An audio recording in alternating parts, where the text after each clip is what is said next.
Welcome to Design Your CEO Life. I'm your host, Shay Cannon.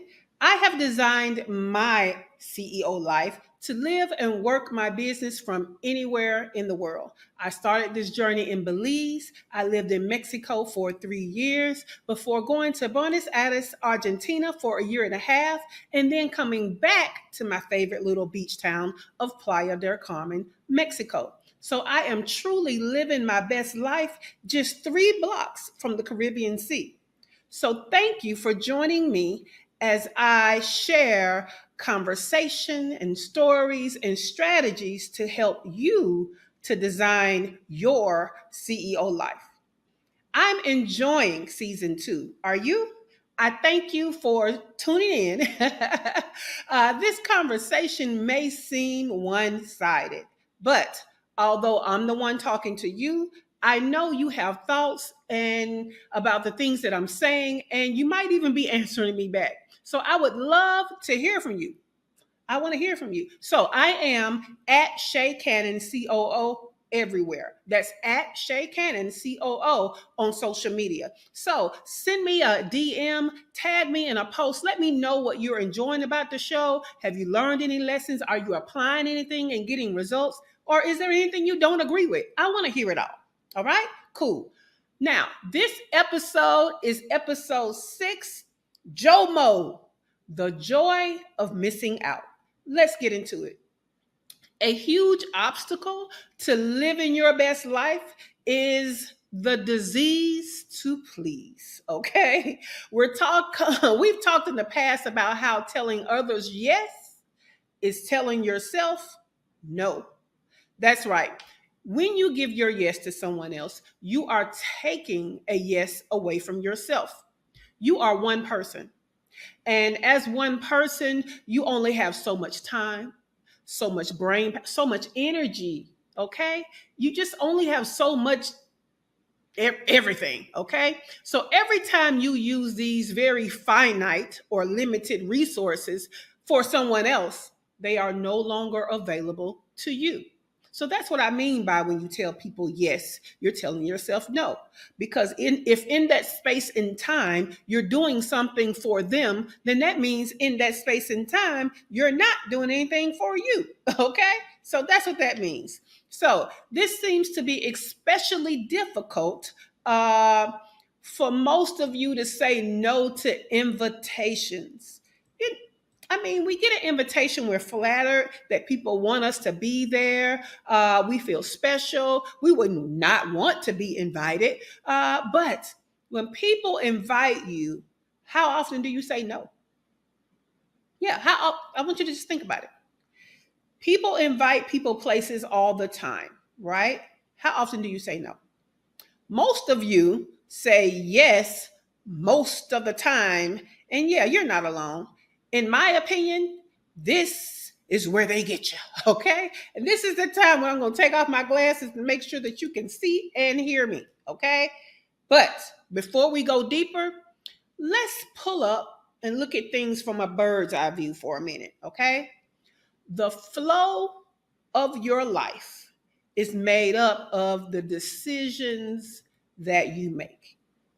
And what I need you to understand is not making a decision is a decision. Not making a decision is a decision. So, one of the biggest decisions being made that's getting in the way of you designing your life is not directing the flow of your life. What does that mean?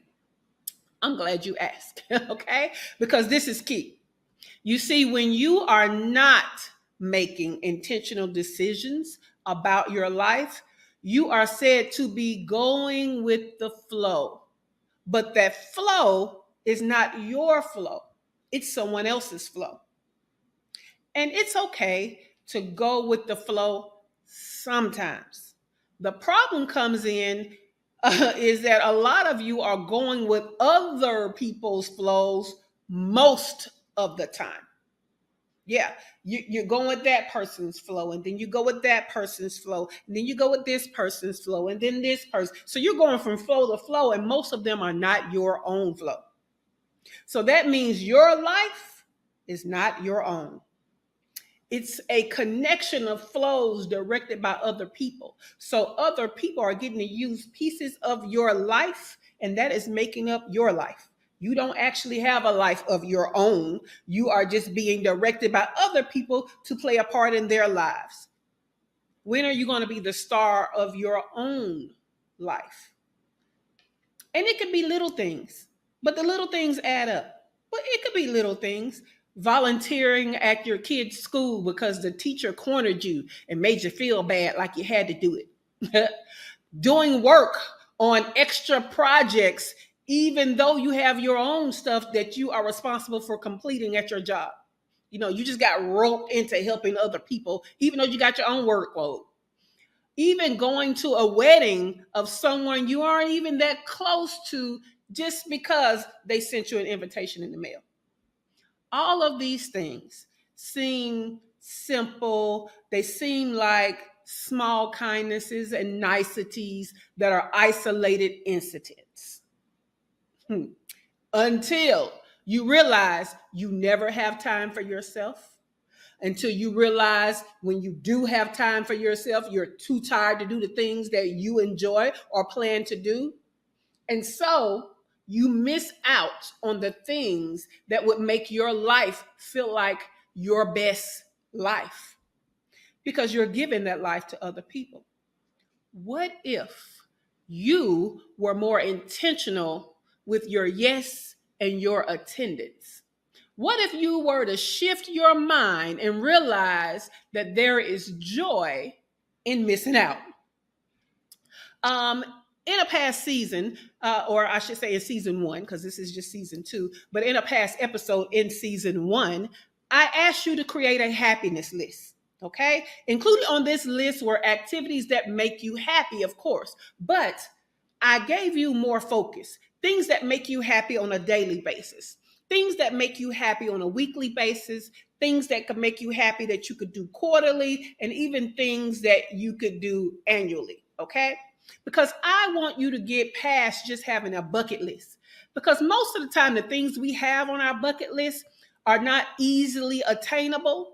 It's not something you can do every day. It's not something you can do frequently. And so I don't want you waiting until you can get to these bucket list things to be happy. That's why it's important that your happiness list has things that you can infuse in your day, right? Simple things, things that you can include in your week. Let me give you some examples, okay? I include in my day music. Music makes me happy, okay?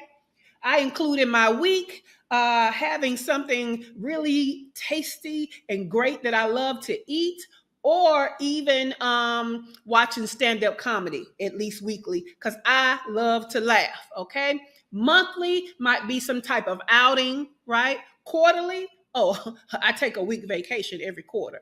Annually might be some type of huge travel. You know, I don't really travel much these days because I live in paradise. And so I live where other people travel to. So, you know, my travel is a little stunted. But in this coming year, I'm going to take a year-long tour of Asia where I'll be traveling to a different place almost every 30 days. So that's what I'm doing next year. That's not what I do every year, but it's one of my annual bucket list things. So I'm going and I'm getting it done. So those were just examples. So you think of some things that can make you happy daily, weekly, monthly, quarterly, yearly. Okay. So it's more than just a bucket list. If you haven't done it yet, then you need to do it soon because it plays a part. You see, what you put on this happiness list are not only the things that will bring you joy, but the things you are missing out on because instead of doing those things, you're doing what's asked of you all the time by other people. If you would just miss out on the event that will have so many people that the host won't even know that you came or did not come, if you would just miss out on your neighbor's gathering that was never fun to attend anyway, if you would just miss out on that dinner invitation where it always feels awkward and the conversation doesn't go well, what about, you know, your friends or your family's kids recital? You know that baby is not talented and it's going to feel like torture for those 3 hours. Why are you going? Okay. Even the party, when you know you're not in a celebratory mood, don't go. Miss out when it is not what you want or what you need. Miss out. There's joy in missing out. In fact, missing out is one of my superpowers. When Marie Kondo came on Netflix to help people with their hoarding and their messes and their downsizing by giving them the direction of only keeping what brought them joy, I realized that I apply that filter to a lot of things. I only do things that bring me joy. I run my business in a way that brings me joy. I only attend things that bring me joy or that I feel like I need to attend. Let me give you some examples. I love my friends. I do. I have a group of friends that we travel together, and we might go to different music festivals, or we might go visit a city that we all want to visit. But when they invited me to St. Martin on vacation, I passed. Why? Because why am I going to pay all of that money to have a beach experience when I live 3 blocks from the beach? That does not serve me. Okay, that would serve them because they don't live by the beach. And yes, I would enjoy their company. I don't want to pay that much to enjoy their company. So I love to spend time with them, but I can wait until it's something that all of us will enjoy. It's okay that I miss out on that. All right. Here in Mexico, where I live now, there are other expats who are Americans and are from other countries that are here too. And, we have our own groups. We have our WhatsApp groups and our Facebook groups. And so there is always something going on with these expats, meaning that they're always getting together for something. I'm talking about a lot. There's always a dinner or a movie or even things like a sound bowl beach meditation. All kind of things are going on all the time. I don't enjoy going places all the time. I don't. I have curated my dwelling to where I love being home. I have peace at home. I like watching documentaries. I like laughing at stand up. I like finding new ways to help entrepreneurs to get to their first 6 figures. Well, I like to do other stuff, but I rarely attend events or attend events with other people. They just don't sound fun to me. They don't seem like they would bring me joy. So I would rather do things that would bring me joy than to suffer through something just because there was an invitation. Now, I'm not going to tell you to be more of a homebody. That's not what I'm telling you. I'm telling you it makes me happy to be a homebody, and I find great joy in it, so I do it more often than most people would.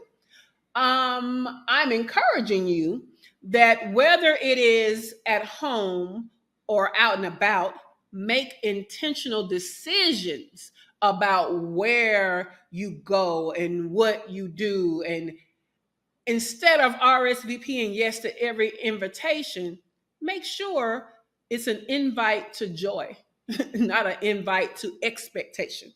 That's what I want you to make sure of. So you definitely are the captain of your own ship. You get to steer it where you want to go. But if you don't steer it, then you will go where the ocean takes you, going with the flow, right? Although that can sound adventurous and fun, the moment that the reality is that this is not fun, that's when you are supposed to take the wheel. At some point, you have to take it upon yourself to direct your own ship when you're not liking the waters that you are sailing in. It is your job. So if you look back on your life and you see people are always asking you to do stuff, yeah, they will. But are you always doing it? Because see, that's the part you can control.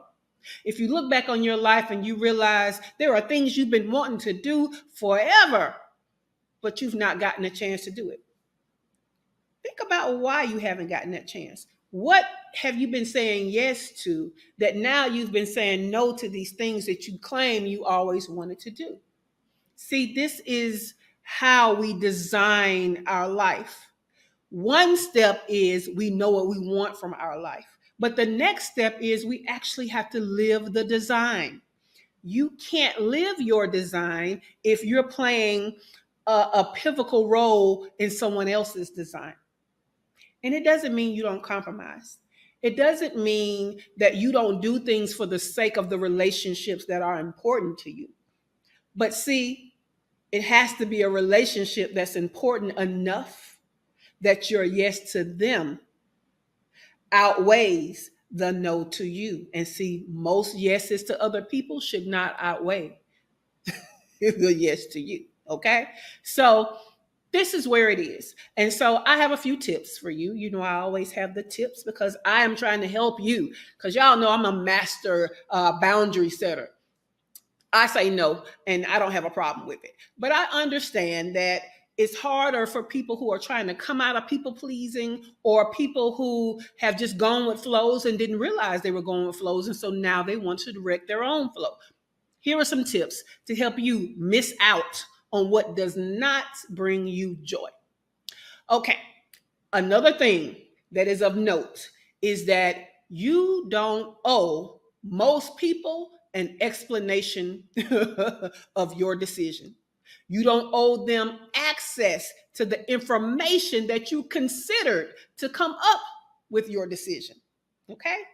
See, if you are already a people pleaser, then the best way for you to start off your journey to stop doing that, which is not an easy journey in and of itself, you have to stop giving people ammunition to overcome your no that was already hard for you to say.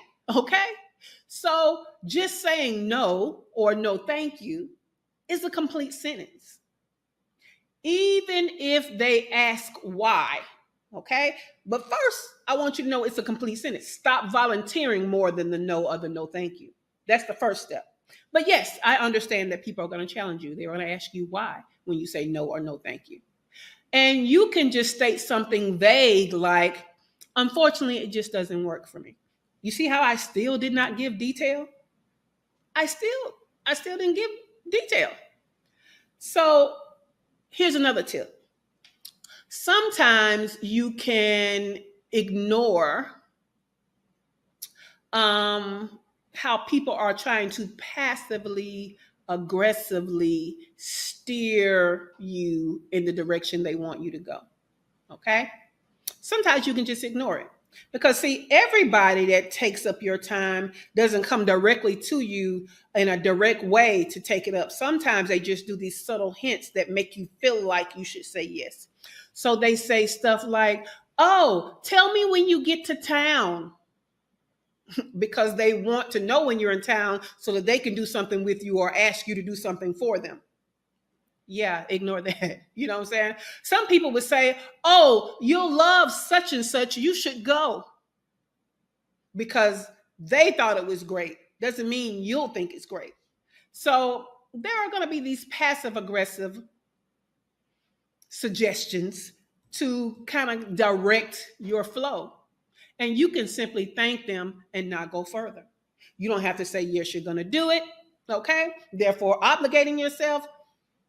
And you definitely don't have to do it. All right. So just say thank you and not go further. And so another tip is for you to start having key catchphrases that you say. So if no and no thank you is not enough, you want to kind of put more into it. I want you to have some key catchphrases that you feel comfortable with, and that's going to be a part of your homework. So by now, you are used to receiving homework, and this episode is no different. So your homework is start giving yourself time to think when people ask something of you. All right. You know, it already hits you wrong. It already feels like, oh, I'm going to have to say yes to something I don't want to. Oh, why are they asking me this? So when you hear it and you get that feeling, start giving yourself time to think. Rather than answering right away, when you are invited somewhere, smile, take a deep breath. Okay.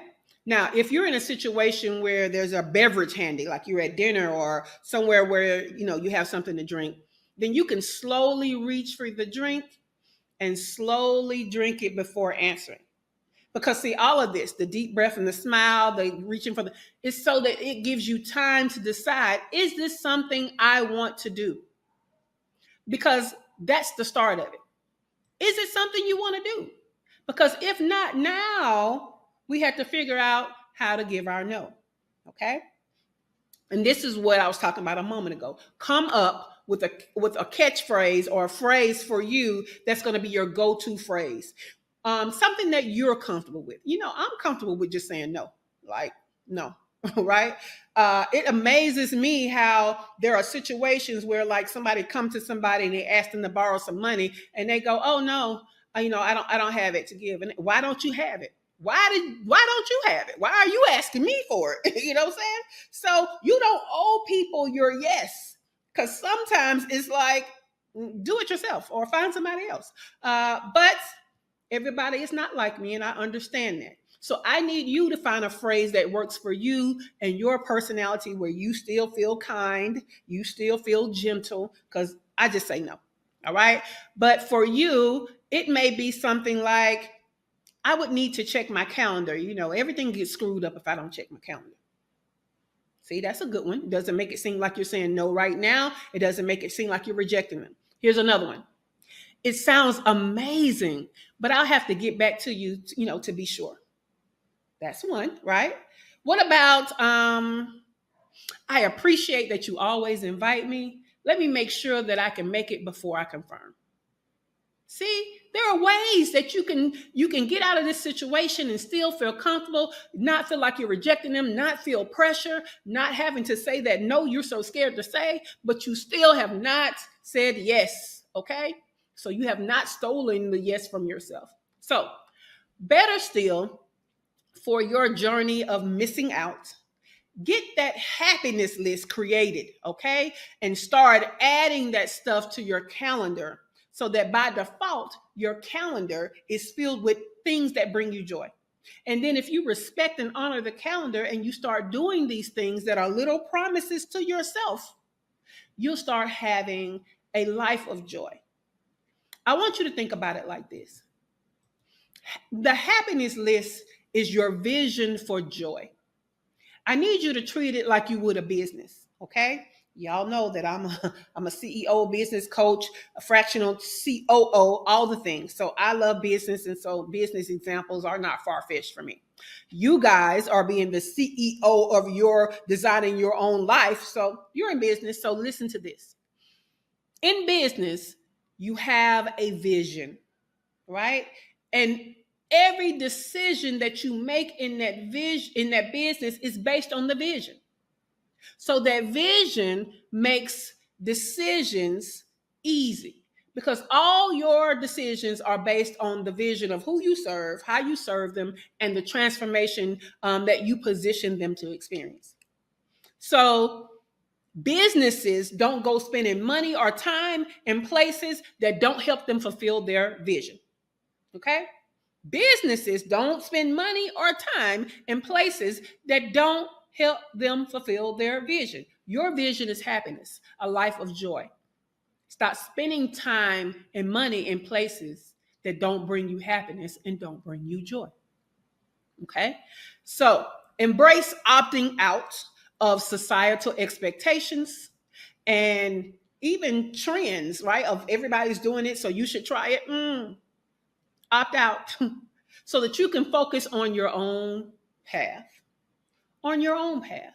That is so important. And that's what this show is all about, helping you to create your own path and then direct yourself down that path. Well, as I said, yes, I am a CEO, but I provide award-winning fractional chief operating officer services to an exclusive clientele of 6 and 7-figure CEOs. I've been featured by Delta Airlines, Time Magazine, Thrive Global, and more. I help entrepreneurs to stop spinning their wheels and struggling to get to their first 6 figures in business. If that's you, I'd love to invite you to my free group, but only if it serves you. and will bring you joy. Okay. In this group, we build community, create collaborations, and have conversations to provide you with transformational business growth.